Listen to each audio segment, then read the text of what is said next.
رسول اللہ صلی اللہ علیہ وسلم کی حدیث پاک ہے، آپ صلی اللہ علیہ وسلم ارشاد فرماتے ہیں کہ میری ساری کی ساری امت جنت میں جائے، کل امتی یدخلون الجنہ، میری امت جو ہوگی وہ پوری کی پوری، ساری کی ساری وہ جنتی ہے۔ یہ رسول اللہ صلی اللہ علیہ وسلم کی حدیث پاک ہے۔ آگے فرمائے الا من ابا، ہاں مگر وہ جس نے جنت میں جانے سے انکار کر دیا۔ میری ساری امت جنت میں جائے گی، الا من ابا، مگر وہ بندہ جس نے جنت میں جانے سے انکار کر دیا۔ صحابہ نے پوچھا یا رسول اللہ صلی اللہ علیہ وسلم جنت میں جانے سے انکار کون کرے گا؟ قالوا من ابا یا رسول اللہ، کون انکار کرے گا جنت میں جانے سے؟ تو حضور نے ارشاد فرمایا صلی اللہ علیہ وسلم کہ من اطاعنی، جس نے میری اطاعت و فرما برداری کی، میری بات مانی، میری تابعداری کی، میری سنتوں کے مطابق زندگی گزاری، تو وہ جنت میں داخل، یدخلون الجنہ، وہ جنت میں داخل۔ اور ومن عصانی، جس نے میری نافرمانی کی، جس نے میری مخالفت کی، میری سنتوں کے، میری شریعت کے خلاف کیا، فقد ابا، تو اس نے جنت میں جانے سے انکار کر دیا۔ جس بندے نے میرے دین کے، میری شریعت کے، میرے مذہب کے، میرے لائے ہوئے نظام زندگی کے، طرز زندگی کے، انداز زندگی کے خلاف کیا، اس میں نافرمانی کی، تو اس نے گویا جنت میں جانے سے انکار کر دیا۔ اب یہ بات گویا میرے اپنے اوپر موقوف ہے، یہ میں نے فیصلہ کرنا ہے کہ آیا میں نے جنت میں داخل ہونا ہے یا جنت میں داخل ہونے سے انکار کرنا ہے۔ میرے لیے راستہ یہ ہے، شریعت اسلامیہ جو اس وقت ہمارا دین اسلام مذہب ہے الحمدللہ، یوں سمجھے اس کے اندر داخل ہونا یہ جنت میں داخل ہونا ہے، اور اس سے باہر جانا یہ جنت سے باہر جانا۔ جو آدمی دین میں آنے سے انکاری ہے وہ جنت میں جانے سے انکاری ہے، اور جو دین اسلام میں آنے کے لیے تیار ہے اور وہ آ رہا ہے تو سمجھو وہ جنت میں آ رہا ہے۔ اللہ تبارک و تعالی نے جیسے نوح علیہ السلام کے زمانے میں پوری دنیا کے اندر طوفان نوح کو برپا کر دیا تھا کہ اس سے کوئی نہیں بچے گا، نہ پہاڑ بچے گا، نہ جنگل بچے گا، نہ اونچی نیچی کوئی جگہ بچے گی، کچھ نہیں بچے گا، یہ ہر جگہ پر پہنچ کے رہے گا۔ حتیٰ کہ نوح علیہ السلام کا وہ بیٹا جو ان کا مذہب کو قبول نہیں کر چکا تھا، غیر مسلم تھا، کافر تھا، اس نے کہا میں پہاڑ پہ چڑھ جاؤں گا، اونچی جگہ پہ، وہاں طوفان کیسے آئے گا، اونچی چوٹی ہے۔ تو قرآن مجید کے اندر موجود ہے کہ نوح علیہ السلام نے اس کو کہا لا عاصم اليوم، آج کے دن اس طوفان سے سوا اس کشتی کے جو نوح علیہ السلام نے تیار کی ہے، جو اس کے اندر آئے گا وہی بچے گا، چاہے وہ انسان ہو، چاہے وہ جانور ہو، چاہے وہ کوئی درندہ ہو، چاہے وہ کوئی حشرات الارض ہو۔ اگر بچنا ہے طوفان نوح سے تو اس کی واحد اور ایک ہی شکل ہے، اور وہ ہے نوح علیہ السلام کی کشتی کے اندر آ جانا۔ بس اس کے علاوہ پوری کائنات میں جہاں کوئی چیز ہے سب فنا ہو جائے گی، طوفان نوح کسی کو نہیں چھوڑے گا، پہاڑ کی چوٹی والا بھی نہیں بچے گا، اونچی جگہ والا بھی نہیں بچے گا، مضبوط محلوں اور قلعوں میں محفوظ بھی نہیں بچے گا۔ لا عاصم اليوم، تو بالکل یہی بات آج ہم مسلمان سمجھیں۔ آج ہمارے لیے ساری دنیا میں بے حیائی کا طوفان ہے، بے دینی کا طوفان ہے، بد عملی کا طوفان ہے، بے غیرتی کا طوفان ہے، ہر لحاظ سے بے دینی، غیر مذہب، لا مذہبیت، اس کا ایک طوفان بدتمیزی ہے جو پوری دنیا میں برپا ہے۔ اب اس سے اگر بچنا ہے تو واحد اس کے لیے کشتی ہے نوح والی چیز، وہ دین اسلام ہے، وہ شریعت اسلامیہ ہے۔ جو اس کشتی میں سوار ہو جائے گا یہ بچ جائے گا، اور جو اس کشتی میں نہیں آئے گا وہ نہیں بچ سکتا، چاہے کوئی امیر ہو، چاہے کوئی غریب ہو، چاہے کوئی پڑھا لکھا ہو، چاہے کوئی ان پڑھ ہو، چاہے کوئی شہری ہو، چاہے کوئی دیہاتی ہو۔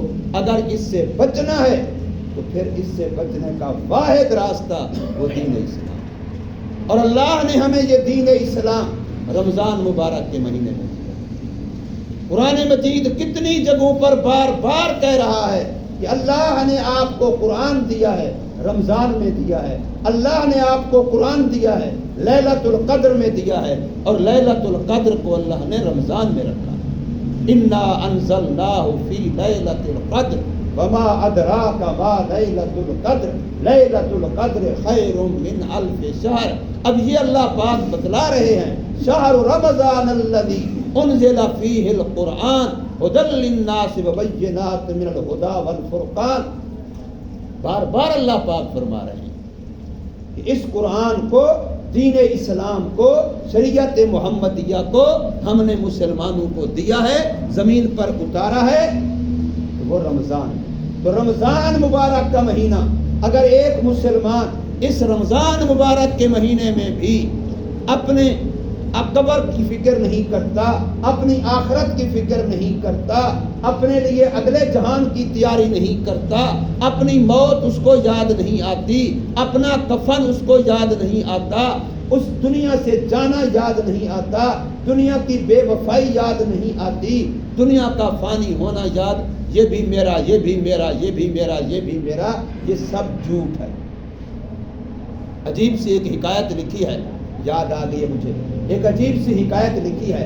وقت کا بادشاہ اپنے وزیر کو کہتا ہے کہ میرے 3 سوال ہیں، ان کا جواب تم تلاش کرو، ڈھونڈو، تیار کرو، فلاں تاریخ کو مجھے جواب چاہیے، اگر تو نے جواب دے دیے تو ٹھیک، ورنہ میں تجھے سر قلب کرا دوں گا، تجھے مروا دوں گا، قتل کروا دوں گا۔ بادشاہ کا آرڈر ہے۔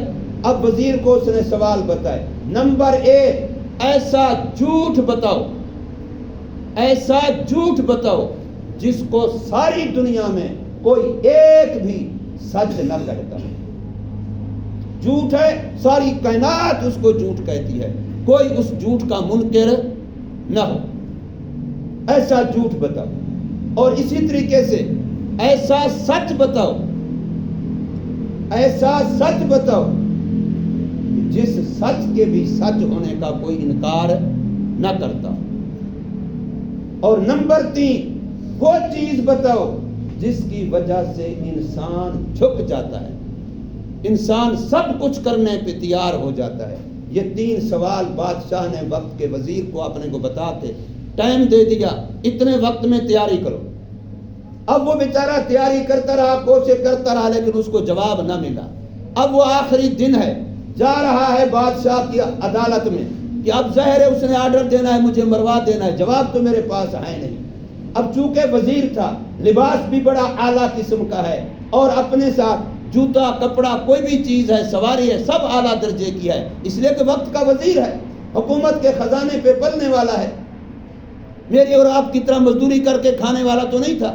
آج کل کے وزیروں کو دیکھ لیں، ایسے عوام کے پیسے کو کھانے سے ماں کا دودھ پی رہے ہیں، شرم بھی نہیں آتی خبیثوں کو کھاتے ہوئے کہ کچھ تو حیا کر لیں، کہ غریب عوام بیچاری رات دن مزدوری کر کے، محنت کر کے ٹیکس دیتی ہے اور یہ عیاشیاں کرتے ہیں۔ تو وزیر ہے، بڑا اچھے انداز سے اس کی ہر چیز ہے، لیکن آگے موت نظر آ رہی ہے تو بڑا پریشان ہے کہ جواب نہیں ہے سوالوں کے۔ تو ایک عام آدمی اسے ملتا ہے، یار تو بندہ تو اچھا خاصا لگ رہا ہے، تیری وضاحت سے لگتا ہے تو کوئی اچھے گھر کا، اچھے کھاتا پیتا بندہ ہے، لیکن پریشان بڑا لگتا ہے، خیریت ہے؟ اس نے کہا کیا کروں، جان کی بنی ہوئی ہے۔ تو کیا بات ہے؟ یہ بات ہے۔ اس نے کہا اچھا مجھے بتا ذرا کون سے سوال ہیں؟ اس نے کہا جی بادشاہ نے کہا ہے ایسا جھوٹ بتاؤ جس کو کائنات کی کوئی شخصیت، کوئی آدمی اس کو سچ نہ کہتا ہو، سارے اس کو، اس جھوٹ کو، اس پر سارے متفق ہیں، سارے اس کو ایک ہی رخ پہ چل رہے ہیں، کوئی اس کی مخالفت میں نہیں ہے۔ اس نے کہا یہ تو کیسے ہو سکتا ہے، میں بادشاہ نے میرے ذمہ لگا دیا، میں کیسے کروں؟ اللہ کی ذات کے منکر موجود ہیں، رسولوں کی ذات کے منکر موجود ہیں، اللہ کی کتابوں کے منکر موجود ہیں، ہر چیز میں تو دنیا میں اختلاف ہے، جس سے پوچھو وہ اور رائے دیتا ہے، وہ اور رائے دیتا ہے۔ ایسی کون سی بات ہو کہ ہو بھی وہ جھوٹ اور ساری کائنات اس جھوٹ پر ہو بھی متفق، سب اس جھوٹ کو جھوٹ کہہ رہے ہوں، یہ کیسے ہو سکتا ہے؟ لوگ تو یہاں سچ کو نہیں مانتے۔ تو اس بندے نے کہا اللہ کہ یہ تو آسان سی بات ہے خدا کا، تجھے اس سوال کا جواب نہیں آیا، یہ تو آسان ہے۔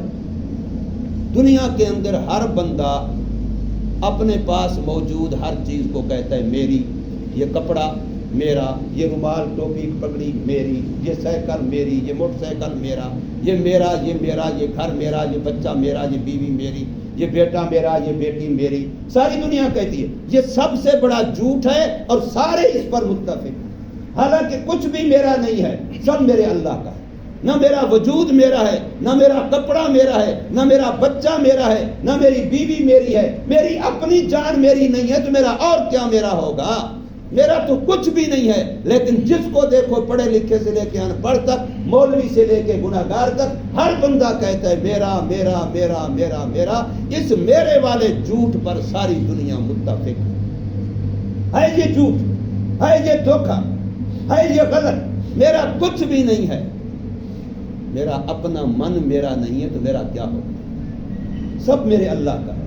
میرے اختیار میں میری آنکھ کی بینائی ہے، میرے اختیار میں میری زبان کی گویائی ہے، میرے اختیار میں میرے دماغ کا کام کرنا ہے، میرے اختیار میں میرے ہاتھوں کا کام کرنا ہے، میرے اختیار میں میرے جسم کے اندر چلنے والا خون ہے نہیں ہے، میرے دل کی دھڑکنیں میرے اختیار میں نہیں ہیں۔ تو میں کیسے کہتا ہوں یہ بھی میرا، یہ بھی میرا، یہ بھی میرا؟ اب یہ میرا میرا والی بات جھوٹ ہے اور اس جھوٹ پر سارے متفق ہیں، کوئی بھی اس جھوٹ کو جھوٹ نہیں کہتا، سارے کہتے ہیں ہاں جی بالکل ایسے ہے، کوئی سے اختلاف نہیں کرتا۔ اس نے کہا اچھا یہ تو بڑا آسان مجھے سمجھ آ گئی، تو نے میرا سوال حل کر دیا۔ اچھا بھی ایسا سچ کیا ہے جس کا کوئی بھی منکر نہ ہو؟ ورنہ نبیوں کے منکر موجود ہیں، خدا کی ذات کے منکر ہیں، داہریہ کہتے ہیں خدا بھی کوئی نہیں، دنیا اپنے آپ میں بنی ہے، اپنے آپ میں چل رہی ہے۔ اب ایسا کون سا سچ ہے جس کا کوئی منکر نہ ہو؟ اس نے کہا یہ بھی تو آسان سوال ہے، تجھے اس کا جواب نہیں آتا؟ اس نے کہا نہیں آتا، کہ یہ ہے موت۔ موت ایک اٹل سچ ہے اور اس کا منکر کائنات میں کوئی عقل والا نہیں ہے، چاہے وہ کسی مذہب سے تعلق رکھتا ہو، کسی دھرم سے تعلق رکھتا ہو۔ یہ الگ بات ہے کہ مانتے موت کو ہم ہیں پر موت کی تیاری نہیں کرتے، موت کا کوئی انکار نہیں کر سکتا، یہ الگ بات ہے کہ اس سے غافل ہے۔ موت مجھے یاد کر رہی ہے، قبر مجھے یاد کر رہی ہے، لیکن میں موت کو بھی بھول گیا ہوں، قبر کو بھی بھول گیا، مگر مانتا ہوں، انکار نہیں کر سکتا۔ یہ ایک ایسا سچ ہے جس کے انکار کرنے میں کسی کو جرت نہیں ہے، کوئی اس کا انکار نہیں۔ اگر کھوپڑی ٹھیک ہے تو کوئی حیوان ہو، کھوپڑی ٹھیک نہ ہو تو مرغیاں کھڑی ہوتی ہیں پنجرے کے اندر، مرغی بیچنے والا گوشت بیچ ایک کو پکڑتا ہے، باقیوں کے سامنے ذبح بھی کرتا ہے، کھال بھی اتار دیتا ہے، ٹکا بوٹی کر کے ٹکڑے ٹکڑے بھی کر دیتا ہے، لیکن باقی کھڑیوں میں سے کسی کو پرواہ نہیں ہوتی، کیوں؟ جانور ہے۔ اور یہی حال آج ہمارا ہے۔ میرے گھر میں جنازہ اٹھ رہا ہے، 2 دن کے بعد پتہ چلے گھر جنازہ اٹھا ہی کوئی نہیں۔ میرے گھر میں جنازہ اٹھ رہا ہے، میرے پڑوسی کو پرواہ ہی کوئی نہیں، میری جان پہ بنی ہوئی ہے، میرے ساتھ والوں کو پرواہ ہی کوئی نہیں۔ یہ انسان بھی اب حیوانوں کی طرح ہو گئے، ورنہ احساس ہوتا۔ اور تیسرا اس نے کہا، اس سوال کا جواب تھوڑا ٹھہر کے دوں گا۔ وہ اپنا کام کاج کرنے لگ گیا، کسان تھا جسے یہاں کھیت میں کام کر رہا تھا، اب وہ بیٹھا انتظار کر رہا ہے کہ تیسرے سوال کا جواب ملے گا تو پھر آگے جاؤں گا، ورنہ تو جواب پورے نہیں ہیں۔ تو کچھ دیر کے بعد اس کے گھر سے عورت آئی اور ساتھ میں کتا بھی ہے۔ اس نے لسی، چاٹی کی لسی گھر سے لائی وہ عورت، تو اس نے ایک برتن میں چاٹی کی لسی ڈالی، کتے نے وہاں چاٹی پی، بچ گئی۔ اب اس بندے کو کہا کہ یہ تو چاٹے گا جہاں سے کتے نے چاٹا ہے، تو پھر تجھے میں جواب بتاؤں گا تیسرے سوال کا، ورنہ میں نہیں بتاتا۔ اب وہ مجبور تھا، جان کی بنی ہوئی تھی، ہے تو مشکل کتے والی اس برتن سے چاٹنا، لیکن ادھر بادشاہ نے یہ کہا تھا جواب نہ ہوئے تو سر قلم کر دوں گا، جان تو بچانی ہے۔ تو کہتے چلو جان سے پیاری تو کوئی چیز نہیں ہے، جو جان بچتی ہے تو میں چاٹنے کے لیے تیار ہوں۔ جب وہ بالکل تیار ہو گیا، اس نے کہا بس کام ہو گیا، ادھر آ جا۔ مجھے جواب سمجھ آیا کہ نہیں آیا؟ جو سوال کیا تھا تیسرا کہ کون سی چیز ہے جہاں انسان جھک جاتا ہے؟ اس نے کہا وہ چیز غرض ہے۔ اب تجھے غرض تھی نا جان بچانے کی، تو کیسے جھکا ہے؟ کتے والے برتن میں چاٹنے کے لیے تیار ہو گیا ہے۔ تو آج ہمارا حال بھی یہ ہے، ہم دنیا کی ہر غرض کو سمجھتے ہیں کہ میری یہاں سے غرض ہے، حرام ہو حلال ہو، جائز ہو ناجائز ہو، گناہ ہو ثواب ہو، میں کرنے کو تیار ہو جاتا ہوں۔ وہ جی غرض ہے، کیا کریں مقصد ہے، کیا کریں ضرورت ہے، کیا کریں مجبوری ہے، لیکن یہ نہیں دیکھتے کہ دنیا کی غرضیں تو بہرحال گزر جائیں گی میرے بھائیوں۔ قبر میں بھی مجھے کوئی غرض پیش آنی ہے، حشر میں بھی مجھے کوئی غرض پیش آنی ہے میرے بھائیوں، مرنے کے بعد اٹھنا ہے تو پھر بھی کچھ غرض پیش آنی ہے میرے بھائیوں۔ اس کے لیے کتنا آپ نے تیاری کی ہے؟ وہاں تو جھکنے کا موقع بھی نہیں ملے گا، جہاں تو غرض کے سامنے اناء کو مار دیتا ہے، خودی کو مار دیتا ہے، اپنے آپ کو مٹا دیتا ہے، ناک زمین پہ رگڑ دیتا ہے، پیشانی زمین پہ رکھ دیتا ہے، معذرت و معافی کر لیتا ہے، معافی مل جاتی ہے، لیکن وہاں کیا کرے گا؟ اس کے بتانے کے لیے اللہ نے کتنے انبیاء بھیجے، اللہ نے کتنی کتابیں بھیجی، اللہ نے اس امت محمدیہ کی پوری امت کی ڈپٹی لگا دی ہے کہ تم نائبین امت ہو، خود بھی خیر کا کام کرو اور دوسروں کو خیر کی بات بتاؤ، خود بھی برائی سے روکو اور دوسروں کو بھی برائی سے روکو۔ امت کے ہر فرد کو یہ حکم ہے۔ اتنے بندے مجھے سمجھانے والے ہوں، پھر بھی مجھے سمجھ نہ آئے کہ قبر میں بھی میری کوئی غرض ہے، میری کوئی ضرورت ہے، وہاں بھی میری کوئی مجبوری ہوگی، مرنے کے بعد بھی ہوگی، عالم برزخ بھی موجود ہے، وہاں میرے لیے کیا حالات ہوں گے۔ میں کبھی سوچا، مجھے کو خیال آیا؟ اس لیے میرے بھائیوں، میں نے آج آپ کو شروع میں ایک حدیث سنائی ہے۔ میرے آقا صلی اللہ علیہ وسلم نے ارشاد فرمایا، کل امتی یدخلون الجنہ، بڑی عجیب حدیث ہے۔ فرمایا میری پوری کی پوری، کل کا لفظ ہے، کل امتی، میری پوری کی پوری امت جنتی ہے، یدخلون الجنہ، ساری کی ساری میری امت، کوئی شہری دیہاتی امیر غریب، میری امت کا جو بندہ ہوگا وہ جنت سے محروم نہیں رہے گا، الا من ابا، ہاں مگر وہ جو جنت میں جانے سے انکار کر دے۔ اب صحابہ کرام رضوان اللہ تعالی علیہم اجمعین حیران ہو کے پوچھا، یا رسول اللہ، ایسا کون سا بدبخت ہوگا جو جنت میں جانے سے انکار کر دے گا؟ یہ کیسے ہو سکتا ہے جب آپ کی پوری امت جنتی ہے، ساری امت کے لیے جنت کے دروازے کھلے ہیں، سوا اس کے جو جنت میں جانے سے خود انکار کر دے، تو جنت میں جانے سے کون انکار کرے گا؟ جنت میں کتنی نعمتیں ہیں، کھانے کے لیے، پہننے کے لیے، پینے کے لیے، رہائش کے لیے، سواری کے لیے، جو تم چاہو گے وہاں ملے گا۔ دنیا میں کسی کی بھی چاہت پوری نہیں، چاہے کوئی بڑے سے بڑا امیر لگا لو، اس کی چاہتیں اس سے اور آگے جا رہی ہیں، کسی کی ساری تمنائیں آرزویں پوری نہیں ہوتی، اس لیے کہ انسان دنیا کی مخلوق ہی نہیں ہے، انسان تو جنت کی مخلوق ہے، انسان کی ساری چاہتیں صرف اور صرف جنت میں پوری ہیں۔ تو فرمایا ساری میری امت جنتی ہے مگر سوا اس کے جو جنت میں جانے سے انکار کر دے گا۔ تو صحابہ کرام رضوان اللہ اجمعین نے پوچھا، یا رسول اللہ، جنت میں جانے سے کون بدبخت انکار کرے گا؟ ایسا بے عقل بے وقوف کون ہوگا؟ تو میرے آقا نے ارشاد فرمایا، جس نے میری اطاعت، من اطاعنی، جس نے میری اطاعت کی میرے امتی نے، تو اس نے سمجھو جنت میں داخلہ لے لیا، اس کے لیے جنت کا دروازہ کھل گیا۔ ومن عصانی، اور جس نے میری نافرمانی کی، میری سنتوں کو چھوڑا، میری شریعت سے منہ موڑا، میری شریعت سے اعراض کیا، میری شریعت سے کترایا، تو پھر فرمایا فقد ابا، اس نے جنت میں جانے سے انکار کر۔ اس شریعت کا انکار یہ جنت کا انکار ہے، اس شریعت کا اقرار، اس شریعت پر عمل یہ جنت میں داخلے کی ضمانت ہے۔ اس لیے فرمایا جس نے میری مخالفت اور نافرمانی کی فقط ابا، اس نے گویا جنت میں جانے سے انکار کر دیا۔ میرے بھائیوں، یہ دین بڑا آسان ہے، حضور صلی اللہ علیہ وسلم کی حدیث ہے، الدین یسر، دین مشکل نہیں ہے، ہم نے خود مشکل بنایا، دین آسان ہے۔ اب روٹی کھاتے ہوئے ہم سنت کے مطابق کھا لیں، کیا مشکل ہے؟ پانی کا گلاس پیتے ہوئے ہم 5 سنتوں کا لحاظ رکھ لیں، کیا مشکل ہے؟ وضو کرتے ہوئے ہم وضو کی سنتوں کا لحاظ رکھ لیں، کیا پہاڑ گرتا ہے ہمارے اوپر؟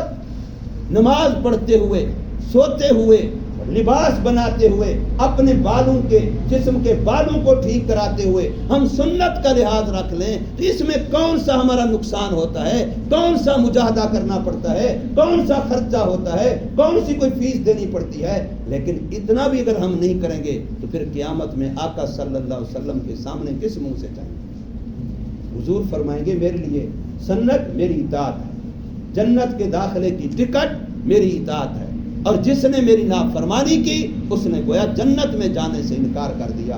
اگلا مہینہ رمضان کا یہ جنت کی تیاری کا مہینہ ہے، جنت کا سامان کرنے کا مہینہ ہے، اپنے لیے بھی، اپنے مرحومین و مرحومات کی دنیا سے چلے گئے ان کے لیے بھی، اور اپنے جو موجود اعزاء اقارب رشتہ دار ہیں ان کا سحری میں، افطاری میں لحاظ رکھ کے، خیال کر کے، غریب غربوں کا، مسکینوں، یتیموں کا، خصوصاً مدارس کے اندر جو قرآن پڑھنے والے بچے جو اپنا گھر، وطن، ماں باپ، علاقہ چھوڑ کے اللہ کے دین کے لیے زندگیاں وقف کر کے بیٹھے ہیں، ان کے لیے سحری افطاری کا انتظام کرنے میں یقین کریں جنت ہی جنت ہے. اللہ تبارک و تعالی ہمیں سمجھ نصیب فرمائے، عمل کی توفیق دے، سنت